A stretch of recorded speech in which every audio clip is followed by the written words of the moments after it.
Accidents happen, there's no denying that. And in most cases, if somebody causes a crash or a mishap, it's all their fault. But it's not always that simple. Accidents always have a chain of mistakes or errors that lead up to the big crash. And in some cases, while one party can get unfairly blamed, the company itself is just as responsible for the safety of their customers and the employees under their control. And in a small New York City suburb, it makes you wonder, who's really at fault? The company or the engineer?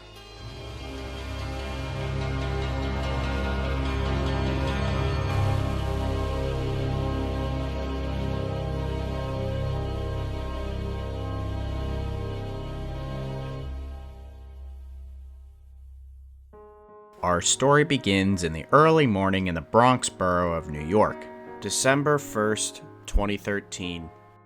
Rush hour is in full swing with people swarming the trains like bees heading for work in the city or more recreational travel. Metro North is the main commuter rail operator in New York City, operated by the Metro Transit Authority, or MTA for short, owned by the state of New York. At 5:04 a.m., train 8808 was prepared to be the second train of the day to depart Poughkeepsie for Grand Central Station in New York. The train consisted of 7 shoreliner cars, led by cab car 6222, and pushed by GE P32 ACDM 225, a unique class of diesel equipped with third rail shoes for electric operations in the center of New York due to strict emission policies. The train had a total of 115 passengers on board. However, the passengers sat in all but 2 of the cars, as the 2 rear ones were closed off, being reserved for deadheading employees. The train was in push-pull mode, with the cab car leading to allow for faster turnarounds at terminal stations, so all the engineer has to do is change cabs upon reaching the end of the line. Speaking of engineers, the one operating train 8808 was William Rockefeller. William is 49 years old and had been working for Metro North for over 15 years, being hired out as a clerk in the station master's office at Grand Central and promoted to engineer 10 years before the tragedy. Although not stated, it's more than likely he also worked as a conductor for some time before being promoted to engineer per normal railroad operations. The conductor on the train was Michael Herman. He was another experienced hand of the Metro North, who worked with William before on a couple occasions, stated that he handled the train rather smoothly. While everything was somewhat routine, there was an oddity. Beginning on November 18th, 2013, less than 2 weeks before the accident, the engineer's work schedule had changed dramatically as a result of a routine job bid process called the Pick, where work assignments are reopened for a seniority bid twice each year as part of a collective bargaining agreement. This came after William worked more than 2 years on shifts beginning in the late evening and ending in the early morning. This time, he was working shifts that began before sunrise, sometimes at 4 or 5 in the morning, and continuing until the early afternoon. So William was still adjusting to this new schedule. But little did he know, this was about to bring dire consequences. The train made its usual station stops without incident, with Tarrytown being the most recent one, about 14 miles north from disaster. The train was heading down the 4-track Hudson River line shared with Amtrak's Empire Service, a line rich in history with ties to the famous New York Central. All seemed routine as conductor Herman and assistant conductors Maria Herbert and Chris Kelly walked through the train checking tickets, with Kelly doing paperwork in one of the 2 deadhead employee cars, of which 6 were seated in. Upon reaching Riverdale, 2.5 miles from disaster, the engineer increased his speed to 70 miles an hour and at full throttle, or notch 8. While Metro North's maximum service speed is 70 miles per hour, a speed restriction of 60 miles per hour was in effect around Ludlow due to construction. By Riverdale, the engineer should be slowing down, as the curve immediately before Spuyten Duyvil has a limit of 30 miles per hour. The train, however, continued to speed up, as fast as 82 miles per hour. Some passengers, including Linda Smith, who had boarded the train at Beacon, recalled while she wasn't fully awake, something wasn't right. It was bumpy, and just seemed really at that point I was aware of going very fast. Rockefeller, realizing what was happening, threw the brakes into emergency, but it was already too late.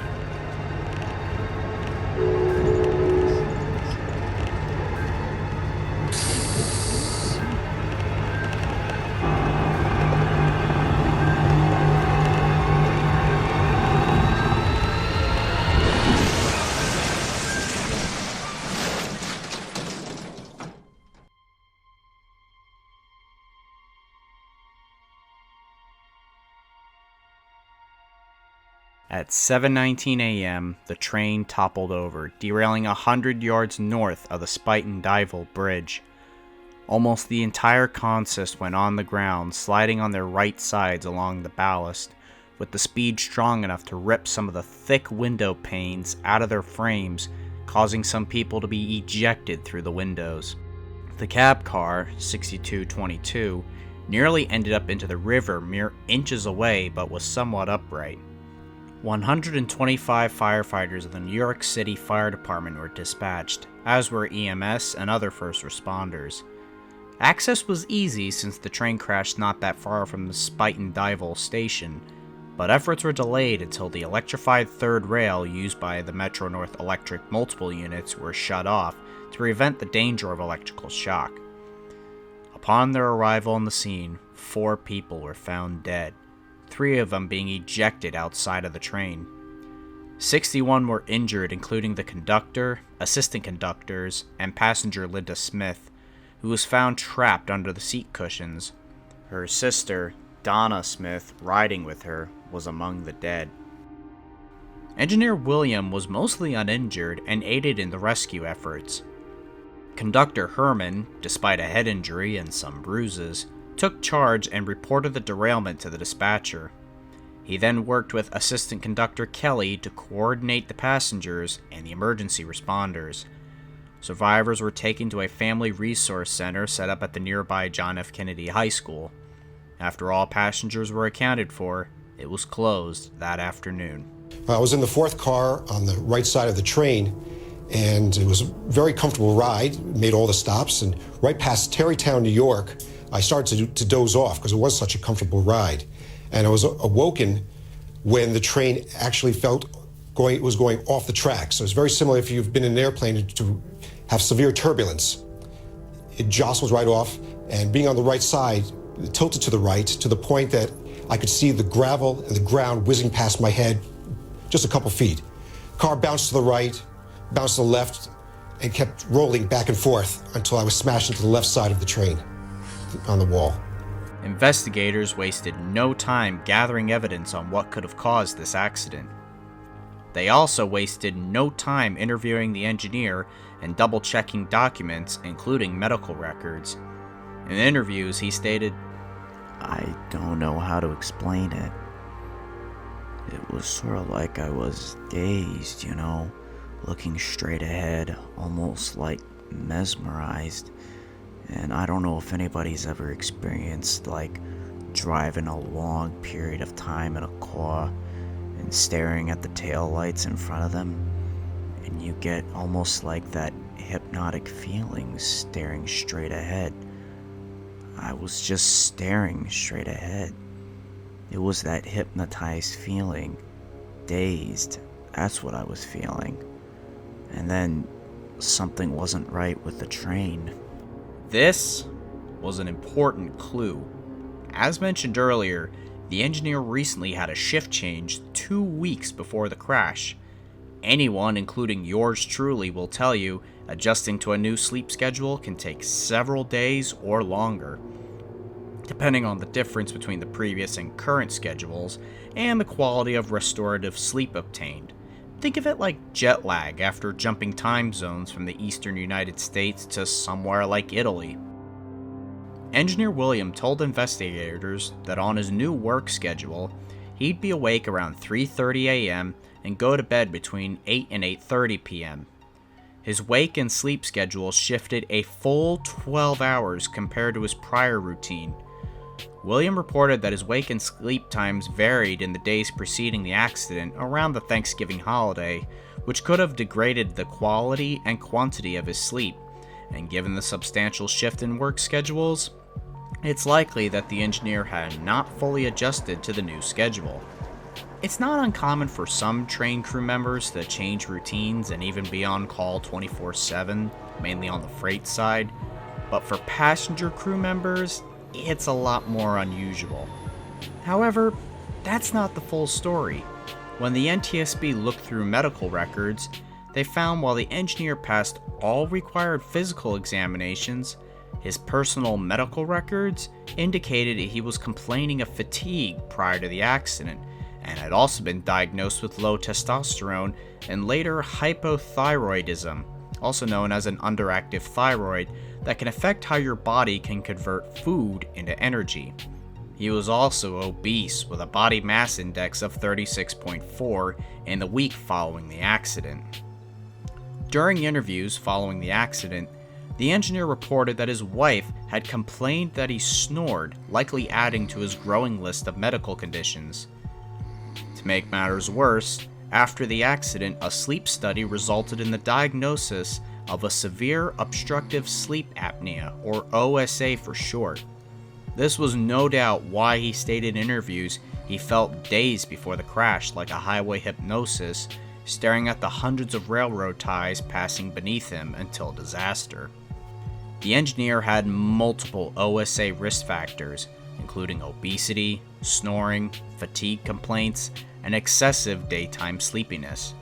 It's also surprisingly more commonly found in men rather than women, depending on genetics, of course. Although the engineer had all of the above and multiple visits with healthcare providers, neither his personal medical providers nor his occupational health evaluations by Metro-North identified this problem, meaning an accident of this nature was just waiting to happen. Following the sleep study, successful treatment of the engineer's OSA was accomplished within 30 days of the diagnosis. But is one person really the sole cause of this crash? Absolutely not. The Metro-North medical protocols and the Federal Railroad Administration regulations in place at the time of the accident required triennial vision and hearing testing to suffice employment, but they did not require screening safety-sensitive personnel for sleep disorders or any other medical conditions. As mentioned earlier, drastic shift changes are to be expected for any line of transportation work, because at one point you'll be handling midday commuter runs into the evening, and then the next you're on a fast express train at the crack of dawn. While more common in freight, it can still happen in passenger too. The point is, Metro-North is just as responsible for the safety of their employees and work environment as the train crews are for the safety of their passengers, and the FRA is just as responsible to make sure agencies don't create environments where an accident of this nature can occur. One final argument remained from the accident though. Technology did exist that could have stopped this disaster. Now, of course, there's positive train control, where a train's location is tracked via GPS and will stop a train if it's detected going too fast approaching a curve, red signal, etc. Cab signals, where after passing a signal that wasn't clear, would sound a loud, irritating buzzer that the crew had to acknowledge or the train would stop, with further modifications dropping signal aspects for restrictive curves after an Amtrak crash in Boston in 1990, and finally reset safety control, where a loud buzzer with a light would go off periodically, usually every 10 seconds, and if not acknowledged, the train would be brought to a halt. In the case of these three systems, PTC, although introduced in 2008, would not be fully installed on the Hudson Line until 2020. Cab signals, although prevalent at the time, didn't contribute anything to the crash, and the reset safety control? It was only prevalent in the locomotive 225, but not in the cab car, meaning there was nothing stopping the engineer from dozing off briefly at the controls. The NTSB released their final report on the accident on October 24, 2014, 11 months after the crash, at a measly 6 pages, citing the probable cause was the engineer failing to comply with a 30-mile-per-hour speed restriction for the curve because he had dozed off asleep due to an undiagnosed severe obstructive sleep apnea, exacerbated by recent circadian rhythms shift required by his work schedule. Basically working when normally his body would be saying, "Hey, time to sleep, buddy." Contributing to the accident was the absence of a policy or a regulation requiring medical screenings for sleep disorders, and while the lack of positive train control was also listed as a contributing factor, other accidents and expert opinion leave that up for debate. Similar accidents had occurred in the past, with near identical factors being found in a head-on collision in Canada, where a sleep-deprived crew, including an engineer with a similar medical problem as Rockefeller, collided head-on with a Via Rail passenger train, killing 23. Subsequent crashes would occur later on after the Metro North incident in Hoboken, New Jersey, and Brooklyn, New York, on New Jersey Transit and Long Island Railroad respectively between 2016 and 2017, both involving train crews who had an engineer doze off briefly in the cab of their cab car or locomotive. It's even happened in the air, such as in Korean Air 801. Because of this, the National Transportation Safety Board recommended installing permanent speed restriction signs, as well as inward and outward facing audio and video recorders as part of the black boxes, as well as the use of recordings to verify compliance with safety rules. While prevalent to an extent on some railroads, crews and unions still argue it's an invasion of one's privacy, turning a locomotive cab into a surveillance zone for the bigwigs, allowing them to use said footage for unfair discipline or harassment, almost treating the sleep apnea like that of the accident engineer as pure negligence, which is not really true. We'll come back to that point later, but what do you think?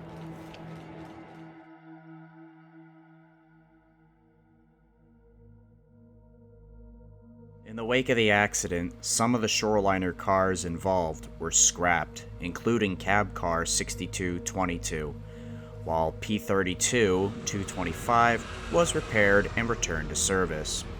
2 days later, Federal Railroad Administration Director Joseph Szabo sent MTA a very angry letter about their operations. 2013 was a bad year for Metro North.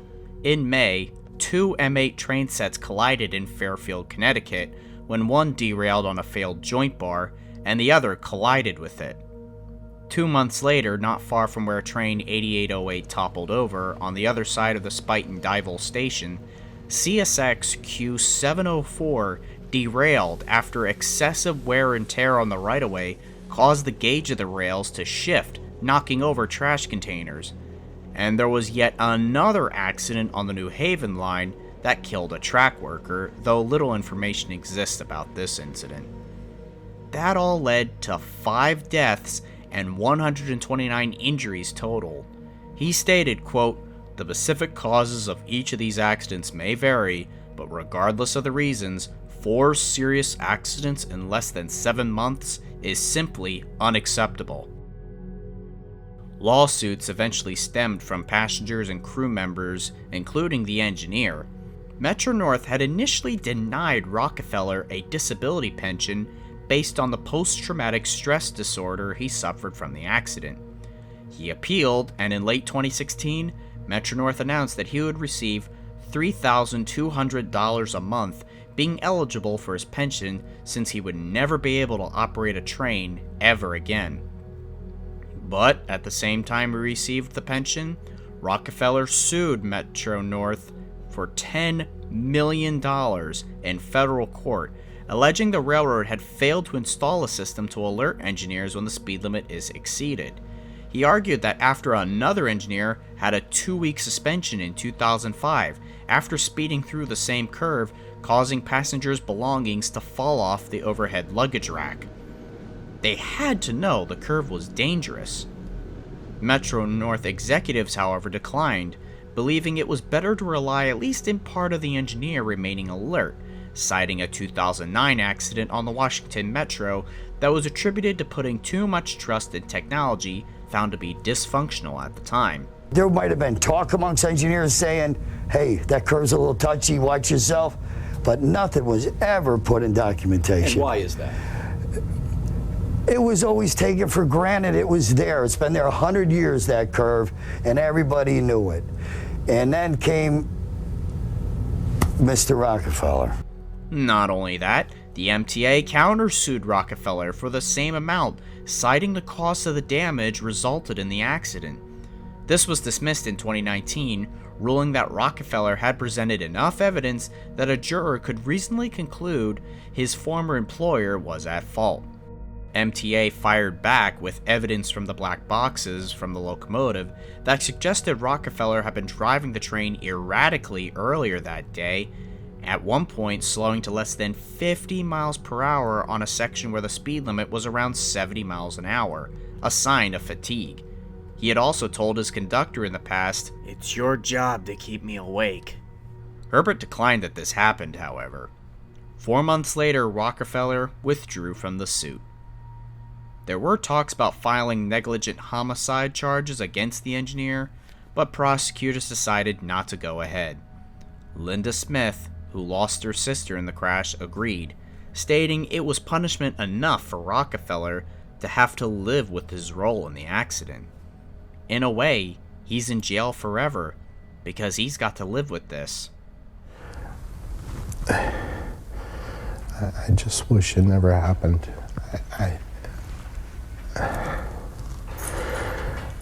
I'm sorry for